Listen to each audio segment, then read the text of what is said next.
Nəhayət, çoxdan xəyal etdiyim an gəldi. Azərbaycan çayının 100 illərdən gələn ruhu sonrası Wonderlandda yeni bir nəfəs aldı. Bu sadəcə bir masterclass değildi. Bu bir xəyalın gerçəyə çevrildiyi an idi. Çayın o tanış mistik qoxusu bizi bir masanın ətrafında birləşdirdi. Ürəklərdə isti bir bağ yaratdı. Bugün çayı sadəcə dəmləmədik. Eyni zamanda onun ruhuna toxunduq. 3 fərqli çay, 3 fərqli harmoniya və Azərbaycan qonaqpərvərliyinin ən səmimi halı idi.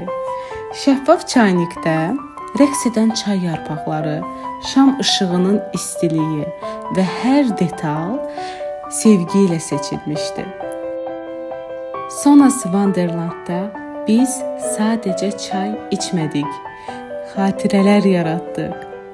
Növbəti çay seremoniyasında bu sehirli ab havanı birlikdə yaşamağa hazırsınız?